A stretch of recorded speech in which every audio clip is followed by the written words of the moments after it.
I want to go over one of the indicators that I use. You guys have heard me mention it before. It's the linear regression channel on Thinkorswim.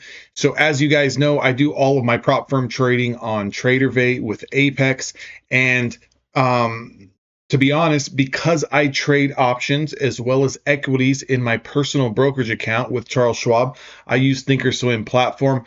I've been using the linear regression channel 50 for years now, and it's this white line that you see right here across the screen.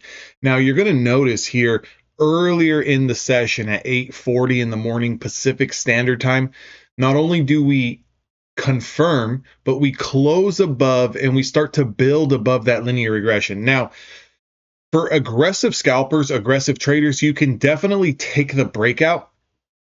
I tend to kind of wait for the pullbacks, right? It depends truthfully on how the day's going. If there's a lot of volatility in the market and there's a lot of uncertainty, kind of how there is right now, I tend to kind of wait for those break and retest versus, let's say the market's above the 50-day moving average, we're, screaming to the upside day over day over day, then I'll take those breakouts, right? Because there's some momentum there. Now, when you wait for these pullbacks, I don't wait for price to kind of touch the linear regression and then go long automatically.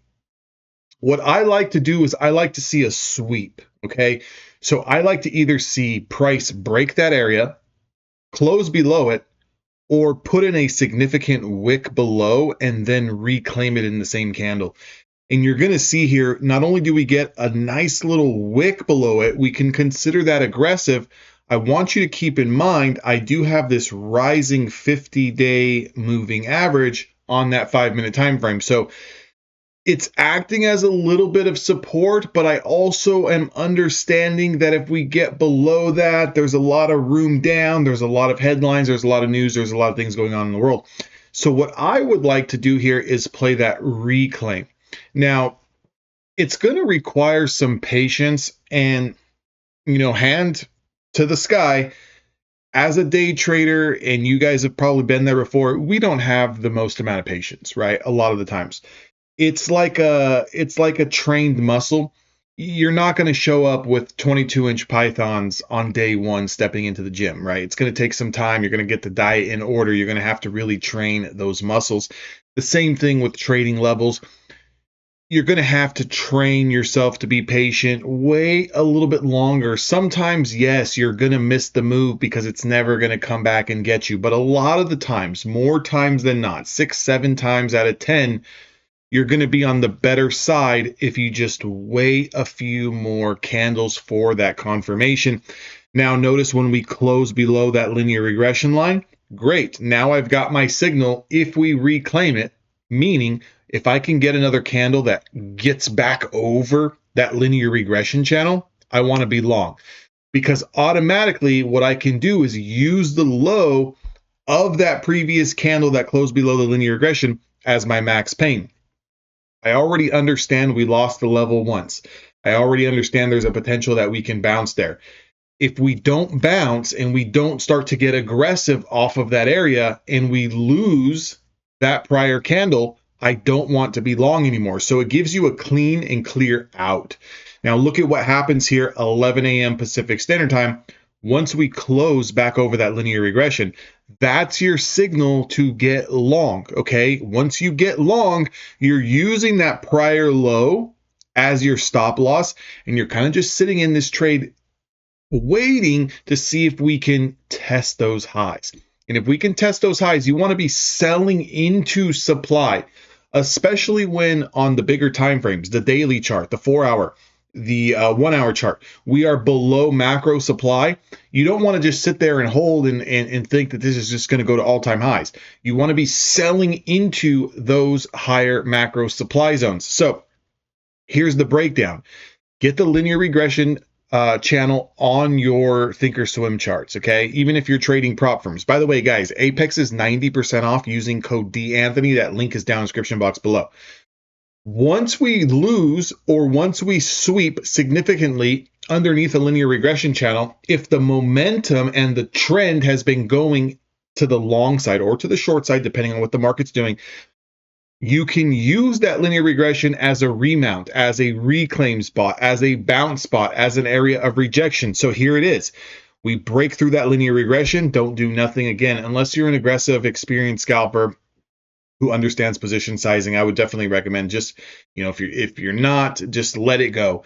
Wait for the market to pull back. So look for the break, look for the retest, wait for a significant wick below, wait for a closure below, and then a remount of that area. And once you get the remount of that area, which is the linear regression in this example, we want to be long using that previous 5-minute candle as a stop. That's your max pain. If it doesn't work out, hey, lick your wounds, look for the next trade, and then hold that trade into a prior area of supply. In this case, that prior area of supply is the day's high, which was a double top here.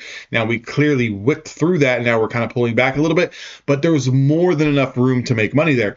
If you look at the price over that linear regression remount, 25,000, 25,005, in a matter of 5-10 minutes shoots up 25, 35, 40 points.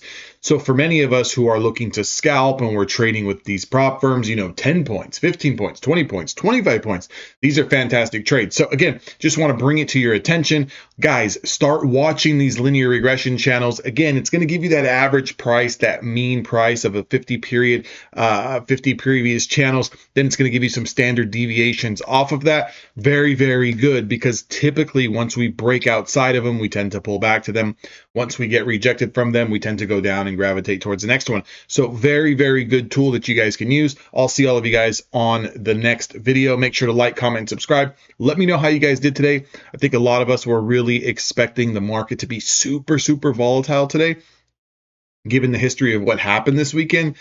Today was kind of orderly. Now, is the market back? Are we going to go to all-time highs? Not really, right? Nothing to really be too excited about. Market's up just barely, right? I mean, just barely. Market definitely could get one headline that pulls it 2-3%. So be very careful, be very cautious, watch your position sizing right now. It's a cash flow market, okay? So when I say things like, this is a cash flow market, you're looking to make a little bit of cash and then sit on the sidelines. Make a little bit of cash, sit on the sidelines. This is not a risk-on environment where you want to be trading, 2 dozen times, where you want to be trading 5 micros long, 5 micros short. Definitely cut your position size down, make a little bit of cash flow, wait for a better opportunity, wait for the market to kind of, firm up or get weaker, and really bust out of this bigger macro distribution channel that we've been in, for the better half of, 2 or 3 months. So with that being said, hope you guys enjoy the video. Make sure to like, comment, subscribe. I'll catch you guys all in the next one.